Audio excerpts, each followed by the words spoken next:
Hello, everyone, and welcome to my presentation. My name is Jonathan Oxley. I'm a fifth-year PhD candidate in the economics department at Florida State University, and I'm also a job market candidate for the 2020-2021 job market cycle. Thank you so much to the Economic Science Association for the opportunity to present at their job market candidate seminar. The paper that I'm presenting today is my first chapter of my dissertation, and is also my experimental job market paper. As such, I will happily take any feedback at my website, jdoxley.com, or my email address, joxley@fsu.edu. So this paper is motivated by a couple of seemingly contradictory statistics.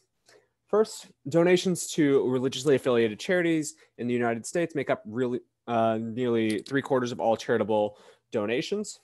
And to put this number into context, the size of the charitable giving sector, or roughly the amount of charitable donations made in the United States, equates to approximately 2% of all gross domestic product produced in the given year in the US. So donations in this 75% figure go to two different types of organizations as well. You have direct religious giving as well as indirect religious giving. So direct religious giving refers to giving to churches, mosques, synagogues, etc. And that makes up roughly 30 to 31% of all donations within a given year. The remainder go to indirect religious giving. So these are organizations that have a IRS 501c3 filing status, making them a tax-exempt charitable organization. Additionally, they file a Form 990 as they are not explicitly exempt as being a religious organization or for being a church. They are exempt for different reasons, but they still have some sort of a religious affiliation. Within this affiliation, there is a bit of a spectrum. There's very loose affiliation where you might just have a mention of the organization being religious in nature in the founding charter, or the entirety of the board might just be of a similar of affiliation. Or you could see an organization where their religious affiliation truly does drive all of the aid and nonprofit exempt purposes that they have. So with this spectrum, it might not be entirely surprising that 22% of all religiously affiliated charities and 45% of religious relief and development charities do not report a religious affiliation in their description on their Form 990. However, my research question specifically gets at the financial incentive of this description and asks whether or not religiously affiliated charities have a financial incentive to selectively display their religious affiliation. Now, this research question is made up of several smaller research questions. First, how much does religious belief translate into selecting a charity to donate to? How much does that belief translate into charitable contributions? Does a lack of religious affiliation drive donors to prefer secular charities in a way similar to having a religious affiliation drives individuals to prefer religious charities? And are donor responses consistent with charities affiliated with a religious outgroup? Now, because of the nature of this experiment, I am essentially varying how an organization is describing itself in a fundraising effort. That is not something that I'm going to be able to likely find exogenously varying in field data. And to run a field experiment, I would have to partner up with an organization and I'll ask them politely to allow me to alter their fundraising materials. That did not seem likely for a second-year graduate student, which I was at the time when I began designing this experiment. I decided to go with the best option available for me and answer these questions via a laboratory experiment. The literature on religious affiliations and donations is either quite broad or quite narrow, depending upon the context that you're looking at it. In regards to donations based off of organizational religious affiliation, the literature is quite narrow. The main economics paper here is a Chen et al. Study demonstrating that joining a team on the microfinancing site kieva.org increased lending as well, and the most popular teams were either outwardly Christian or outwardly atheist. As such, my paper contributes to the understanding of donor behavior, as there are limited studies currently on how charity affiliations impact donations. Conversely, when we're looking at donation patterns of the religiously affiliated, this literature is quite expansive. Religious affiliation and religiosity are both positive indicators for higher charitable contributions in field data consistently. Furthermore, religious charitable giving has been shown to be highly income inelastic. However, in the lab, religious and secular individuals tend to donate at similar frequencies and at similar amounts, seemingly contradicting some of the field's findings. As such, the paper contributes to understanding by examining both donor strength of religiosity as well as affiliation in a laboratory setting. As a quick preview of my results, looking specifically for competition for donors between Christian charities and secular charities, I find that adding religious language to a charity description does not impact donations on either the extensive margin measured by donation frequency or the intensive margin measured by donation size for Christian charities. Furthermore, affiliation alone does not impact donation magnitude or frequency. However, strength of religiosity is positively related with larger overall donations. Finally, secular individuals donate to Christian charities less frequently. However, those who do donate to Christian charities have high overall average donations. Conversely, in competition between Christian and Islamic charities, I find that adding religious language reduces donations to Christian charities with affiliation information previously omitted on both the extensive and intensive margins. Thus, I show a situation where adding religious language can decrease donations. Individuals with the higher strength of religiosity do donate at a higher rate in this setting. However, there are no differences along the intensive margin. Put together, I show some evidence that donor preferences and charity preferences are mismatched. The literature has shown that charities find aligning with religious affiliations are helpful. However, my results are indicating that the full donor pool prefers either no affiliation or the appearance of a lack of an affiliation. Thus, charities have tremendous incentive to selectively display their religious affiliation in certain competitive circumstances. So now that I've gone over a quick preview of what my results are, let's go ahead and describe how I ran the experiment to get the data for those results. I run a 3-phase experiment where the only differentiation across treatments comes in phase 1. Here in phase 1, subjects will select one charity from a list of 8 with a varying composition of charities as well as charity religious affiliation. I will get a breakdown specifically of the religious affiliations per treatment on the next slide. But as a quick overview of what my treatments end up being, first I run 2 different realms of competition, starting with intra-religious competition. This I define as a competition for donors within the subsector of religiously affiliated charities among charities affiliated with differing faiths. Additionally, then I have extra-religious competition, which I define as a competition for donors between religious charities and secular charities. Additionally, I vary sessions by whether or not they are masked or unmasked. I define masked sessions of a competition with 4 charities having their religious affiliation information omitted. So you cannot tell if the charity is religious, secular, or any specific type of religious charity. Finally, I have unmasked sessions where I define as a competition with religious affiliation information easily identifiable for all charities involved in the experiment. This gives me a 2x2 between subjects assigned, varying masked sessions over unmasked sessions, and intra-religious competition over extra-religious competition. So breaking down the full charities used within this experiment, regardless if I am in intra-religious competition or extra-religious competition, I use 4 Christian charities. This was intentionally done as a design choice. I was running this experiment in the American South at Florida State University in Tallahassee, Florida. As such, I wanted to run each session having the cultural majority religion within the region present on the charity menu. Within those 4 Christian charities and unmasked sessions, or masked sessions or unmasked sessions, 2 of those Christian charities, World Vision and World Hope International, will always be unmasked. You will always be able to tell that they are Christian charities. Conversely, I subject 2 charities to masking, Opportunity International and World Concern. They will be masked and unmasked, or masked sessions, meaning that you cannot tell that they are Christian charities in that situation. And in unmasked sessions, they will be clearly identifiable as Christian charities. I will give an example of this variation on the next slide.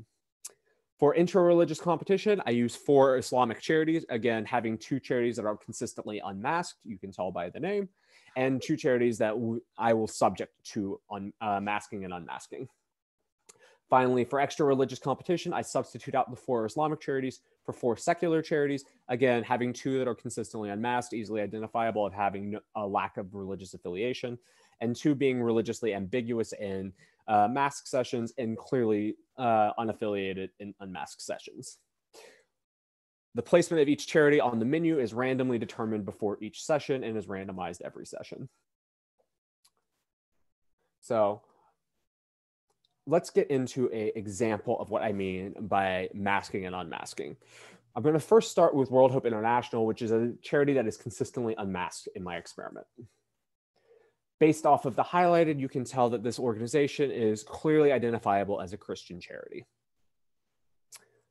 Conversely, Opportunity International is subject to masking. So the mask description will look like this. It is religiously ambiguous. You cannot tell if the organization has any religious affiliation, and if it does, what that is. Conversely, in unmasked sessions, the highlighted portion is added to the charity description, and you can clearly tell that it is a Christian charity. I selected the charities used in this experiment based off of the following criteria. First, I wanted to use international relief organizations. This was intentional for 2 different reasons. First, relief and development religious charities are the most likely organizations to not include their religious affiliation information in their description on their Form 990. Additionally, I wanted to make sure that I was not picking up location effects and trying to make sure that the people that were being assisted through the charity aid were not hurricane victims in Florida, for example, something that would have been very salient to the subjects I had in my lab. Additionally, I wanted similar quality rankings. If there was any familiar with the charities, I wanted to make sure that they were more or less all known to be fairly high quality. Additionally, I tell the subjects in the instructions that the charities all have similar quality rankings, and I do control for subject familiarity with any charities in my regressions. Additionally, as mentioned earlier with international relief organizations, I wanted them based outside of the state of Florida. I used Islamic charities because it gave me a definitive religious outgroup with a large number of relief and development charities in operation. I also wanted non-restrictive service provisions. I didn't want individuals to potentially not select a charity because they were disagreeing with the mission and who individuals were helping with. I wanted it to be based off of the religious affiliation as much as possible. Additionally, I wanted a balance of emphasis on religion based off of the website descriptions and fundraising materials. As a final note, all descriptions were created by using language included in each of the charity's websites and fundraising materials. I do not put words in any charity's mouth. So phases 2 and 3 are a real effort task and a follow-up demographic survey, respectively. First, starting with the real effort task, subjects have 10 minutes to correctly count the number of zeros from as many 10 by 10 matrices as they can solve. They earn $2.50 per correctly counted table with an earnings cap set at $10 to avoid income effects. Subjects who did not reach the maximum earnings were dropped from my analysis. I only had 3 subjects here out of 324 potential subjects.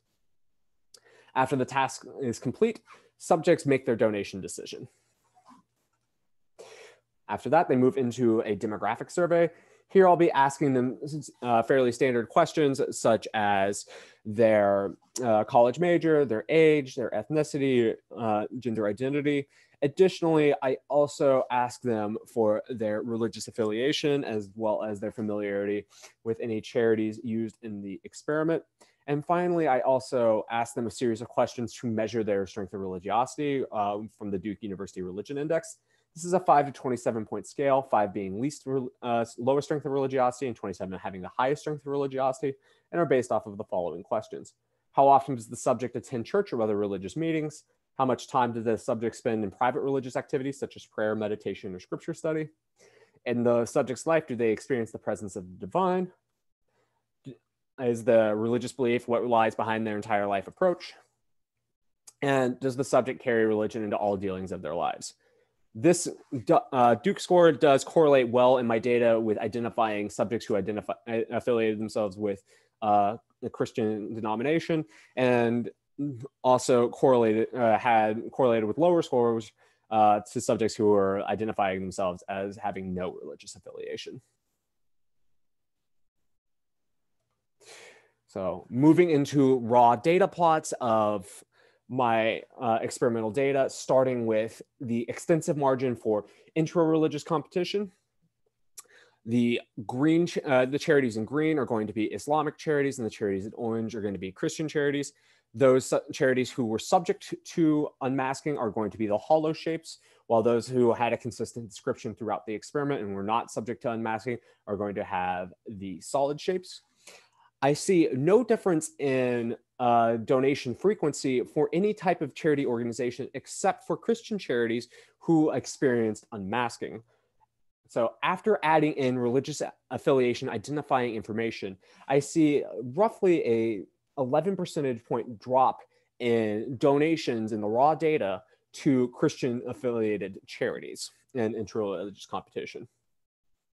Additionally, when we're looking at the marginal change in donations, so average donations, I again see no change that is statistically different from zero in any group except for Christian charities who experienced unmasking.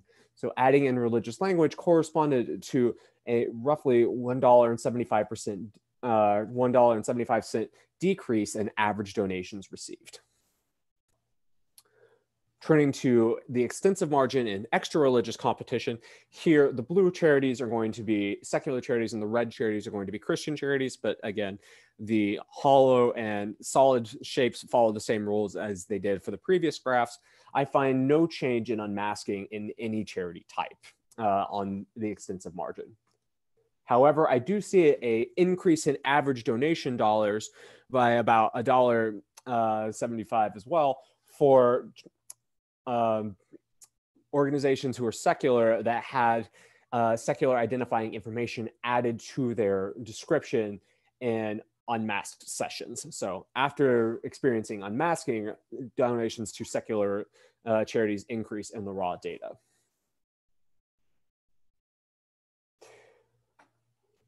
To get a better idea of what's going on in my data set, I go ahead and run a hurdle model analysis on both intra-religious competition and extra-religious competition. Because the hurdle model is using a normal distribution and interaction terms are not well understood in a probit model or the interaction coefficients are not well understood in probit models, I don't pool my data, but instead keep it separated between extra-religious competition and intra-religious competition. So beginning with my probit selection model for intra-religious competition, again, using full demographic controls, I find that unmasking decreases likelihood of donating to a Christian charity by about 14.5% percentage points. There are no impacts, surprisingly, on Islamic charities. This is actually the opposite of the results that I was expecting based off of the demographics of the region. Additionally, a higher Duke score is correlated with a higher likelihood of donating in this setting, which is not entirely surprising given the fact that all charities used here are religious. Turning to the Tobit model to measure donation amounts, I find that unmasking results in a decrease to Christian charities by a simulated value of roughly $3.72. And again, there's no impact for Islamic charities. Turning to extra-religious competition, again, running the probit analysis, I find that there's no impact of unmasking on either Christian charities or secular charities. Additionally, Duke score is consistently correlated with a higher likelihood of donating to Christian charities and lower likelihood of donating to secular charities at the margin.